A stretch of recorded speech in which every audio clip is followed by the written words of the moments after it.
ஏனென்று சொன்னால் மிக மோசமான கொச்சையான விமர்சனங்களை அவர் செய்திருந்தார். இது குறித்த விவாதங்கள் இதுவரையும் வரவில்லை. அதுல அவர் தெளிவா சொல்றாரு, நான் என்ன என் பொண்டாட்டி கூட தானே படுக்க போறேன், உன் பொண்டாட்டி கூட படுக்க போறேன், இப்படிப்பட்ட மோசமான வார்த்தைகள் மயிறு மாத்தி சொல்றீங்க. இல்ல நீங்க அதை ஸ்லைட்டா மாத்தி சொல்றீங்க. அவர் கேட்டது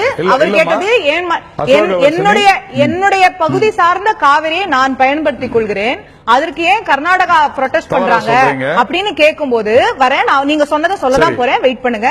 என்னுடைய காவிரியை நான் பயன்படுத்திக் கொள்கிறேன், கர்நாடகா ஏன் அதுல குறுக்க வராங்க அப்படின்னு கேட்கும்போது அதற்கான உதாரணமா என்ன சொல்றாரு, என் மனைவியோட நான் இருப்பதை இன்னொருவன் எப்படி தட்டி கேட்கலாம் அப்படின்னு தான் கேட்கிறாரு. உன் மனைவின்ற வார்த்தையை அவர் பயன்படுத்த நீங்க அதை ஸ்லைட்டா மாத்தி சொன்னீங்க. அதுல நிறைய அர்த்தங்கள் மாறும். அதனால என்னுடைய சகோதரி அசோக் அவர்ஸின் என்னை மன்னிக்க வேண்டும்.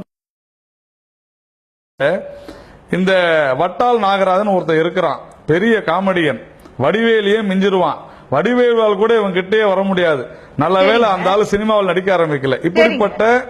இப்படிப்பட்ட வார்த்தைகள் எல்லாம் சொல்லி நான் சொன்னது போன்ற கொச்சையான வார்த்தைகளை பேசி நான் என்ன கேட்கிறேன், வட்டால் நாகராஜ் மோசமான ஆளாகவே இருக்கட்டும், நாம எல்லாம் கண்டிக்கிறோம்.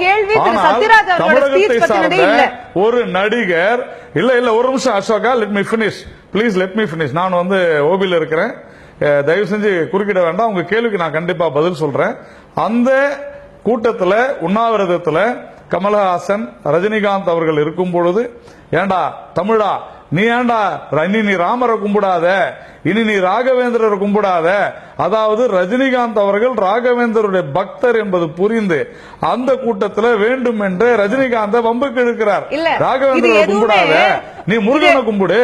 இது தொடர்ந்து அசோகா சொல்லுங்க. என்னோட கேள்வி ஒன்னே ஒண்ணுதான் திரு நாராயணன் அவர் பேசுனதுல சரியா தவறா அப்படிங்கறதுல ஒரு பெரிய பிரச்சனை நடந்தது. கன்னடர்கள் எதிர்ப்பு தெரிவிச்சாங்க, சில அமைப்புகள் அங்க எதிர்ப்பு தெரிவிச்சாங்க, படத்தை நிப்பாட்டுவோம்னாங்க. அவர் வருத்தம் தெரிவிச்சாரு.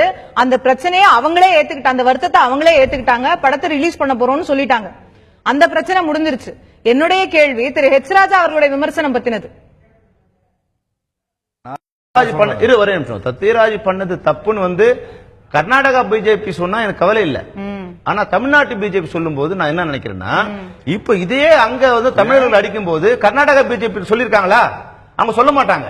ஏன்னா கர்நாடகா சரியோ தவிர அவங்களுக்கு உண்டான உணர்வு. ஆனா இங்க வரும்போது மட்டும் இவர் சொன்னார் இல்லீங்களா, வந்தவன்லாம் இங்க ஏன் ஆட்சி பண்றான்னா, இங்க அவனோட நியாயத்தை இவன் பேசுவான், இவனோட நியாயத்தை பேச எவனும் இங்க இருக்க மாட்டான். புரிஞ்சுக்கிட்டேன். இது அதே இல்ல, அவர் ஒரு உணர்வாளர், அவ்வளவுதான்.